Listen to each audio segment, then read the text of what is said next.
Ted Nelson said, Wagner's Hyperstudio was a paradigm challenge of a serious nature. Well, what you're looking at now is the original Hyperstudio that ran on an Apple II GS. And for its time, it was quite amazing because it was the first time that multimedia was coming to personal computers. So you needed a system like the 2GS, the 16-bit that can do windowing. And so I'm going to just show you a sample stack.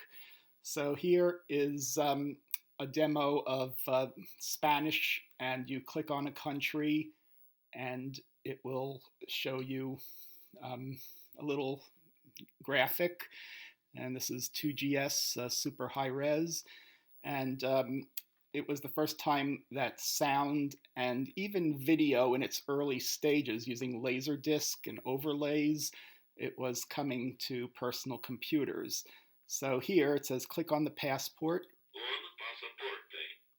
Yeah, so that was a recorded sound, and it came with this little microphone over here, which I think is actually a speaker. So people were able to record their own voice and use it in their stacks. So the concept of a stack was new, like a stack of cards. Let's just hear the guitar. Oh, you have to click on the dancer. La señorita. Ah, la señorita. Okay, so now we click home. Okay, so people were able to make stacks like that. And I did a sample stack, but first I just want to show you how the sound recording worked. So I'm running Sound Shop, okay, which is actually launching another application on the GS. And this is from 1989 and 90, and we'll continue. So the GS was imitating the Mac buttons and windowing interface at the time. Okay.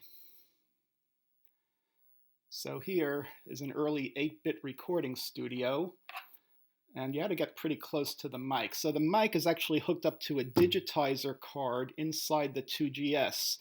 So actually the GS, it allowed for audio recording, but they didn't have it completely implemented, and Roger Wagner he created a board that hooks into the pins inside the GS that have the audio recording signals, so it can do the digital to analog, the analog to digital conversion.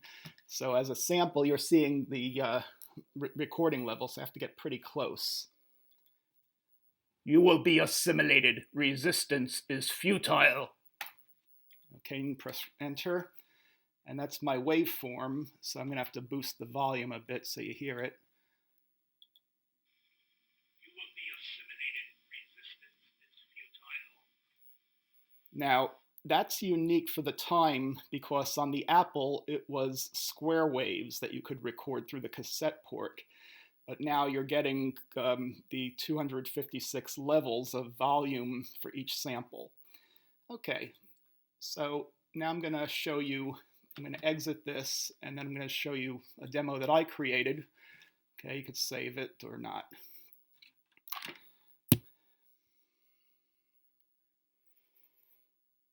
Okay, it's returning to Hyperstudio. And thank those people for creating it at the time. It must have been hard work, programming in machine language, or they actually created a scripting language called X commands. So people can do programmability. Okay, so I'm going to open a stack that I created. So I have a CF hard disk inside. It's emulating a hard disk with a CF card, compact flash. So it's actually a microdrive turbo from Reactive Micro that this is running on. Okay, so to create a stack, I chose a background. So there's several backgrounds, and this is the planets. And then I had to create buttons. So if I look at the button object, it'll show me where my buttons are. There's a button on the parrot and a button on the sun. And yeah, so I'm saying here in the late 1980s, Pluto was still a planet. And it's that little dot. We had no idea what it looked like. And then it says click me, then click the sun, and the red spot has an Easter egg. Okay, so let's explore this demo. Okay, so we'll go to the hand tool. So if you click anywhere that's not a button, nothing happens, but now I'm going to click Ted Nelson's parrot. Hi, I'm Ted Nelson, here to tell you about a document system I've been working on a long time. A system that most people haven't understood, with visible connections between pages. Every quotation connected to its source, and a copyright system that allows the mixing of free and paid content. So what was great is I was able to record that from a Macintosh by plugging an audio cable into the digitizer card instead of the microphone. And then I was able to play it on the Macintosh and record it on the GS, and you heard the quality. It's excellent for the time. Okay, so it said click the sun. Okay, so that's a button. Okay, so this is like a little quiz. What did Ted Nelson invent? And then you click this to get some help. When Ted was at Brown University, he insisted that there be a way to go back to where you came from. Okay, so I said when Ted was at Brown University, he insisted there has to be a way to go back to where you came from. So did Ted invent the computer?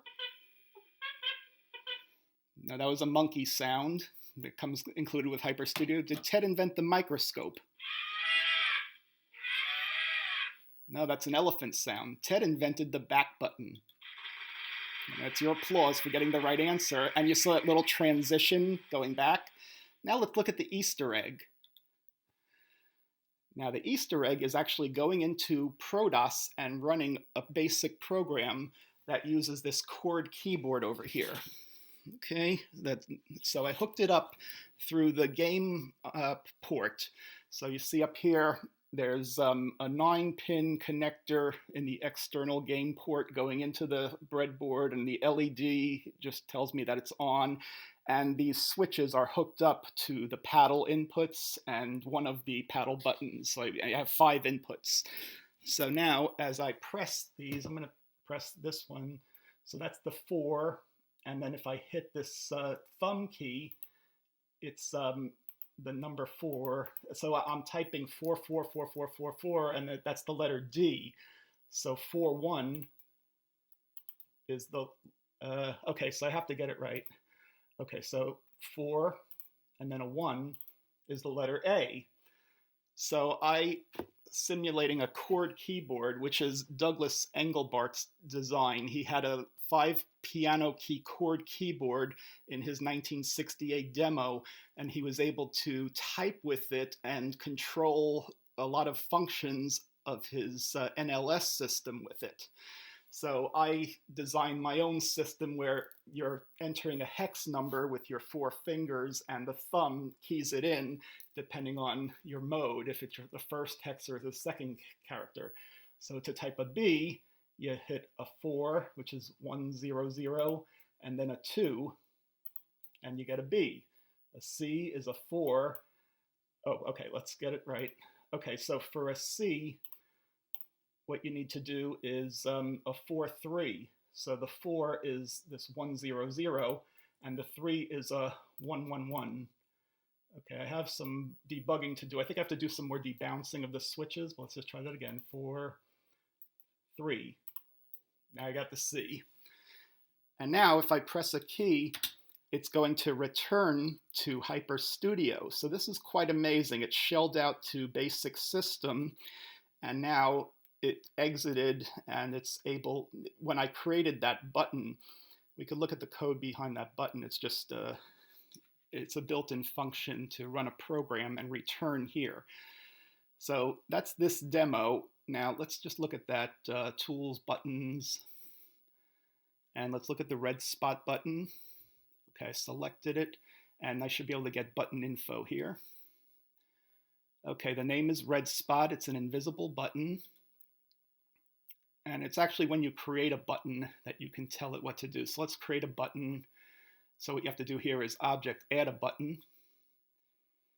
Okay, so you could select an existing button type, but I've been using invisible buttons.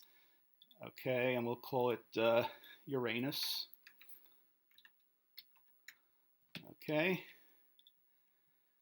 and you drag your rectangle to where you want the button to go. Okay, so yeah, I didn't drag it, but here you can choose to go to another stack or another program, play a sound, play a video. So let's try this. Let's try it again. So I have to go back into it, add a button, invisible button. Okay, it doesn't matter what you call it if you're not going to use the text on it. Otherwise, the text would appear on that button if it's another type. Okay, so what I have to do is drag the corners. Okay, so I'm going to drag Uranus up here. So say I want to include, so I can include just that. This is an invisible button, like I'm showing with the parrot. Okay, so this is the dimensions of the button. And then you click outside that area, and then you tell it what to do. So now what I'm going to try, just show you here, play a sound. And what does it say? Okay, it's from a disk file. So you can actually record a new sound at that point. And now I want to find a sound that I did earlier. It's under sounds. And let's see. So there's my back button sound that I used for that. So I'm going to choose Borg. Open. And I could preview it. You will be assimilated. Resistance is futile. Okay, done. And you can change a lot of parameters. So there's a lot of code behind that's invisible to the user. And you can actually have scripting in it if you learn the X command language. And this is the predecessor to Hypercard, which I'll show you in another demo. Okay, so now we have a button here. You will be assimilated. Resistance is futile. Okay, so that's your demo of Hypercard. Now let's see, if I quit. Okay, so if I go back to that home stack, you could save your, it reminds you to save your stack. Now let's go back to the home stack just to see what other features Hypercard gave you. So this, you could consider it like a demo scene at the time. So like here is something a child might do. A jukebox to listen to the different sounds, and it's theoretically possible to create lessons with test questions that just will do different actions whether you pick the right answer or the wrong answer. The video overlay card was for Laserdisc content to pull in videos at the time. So this could have run on a kiosk. Let's just look at some of these others. So Bookshelf is samples of ideas of what you could do to organize a desktop at the time. So like this is what a menu card might look like. Okay, click the home card. Let's just explore a little more. Okay, read and listen. That's an interesting thing. I just want to show you how you could make like a child early learning reading book where the child has these exercises. So like number one, and it's pretty creative, like click on a mouse, an actual picture of a mouse. Okay, so here they have to read the word boy and pick which picture is a boy. Like, is that a boy? No, sorry, try again. I guess the rhino's a girl. Okay, let's click this boy. B-O-Y, boy, yeah. So that little kid is famous now. Who knows where he is? And we'll click the mouse, and that goes back. So that's the paradigm that the computer is not just text, it's graphics and interaction and multimedia back in before the 1990s, which is quite a feat. Thank you.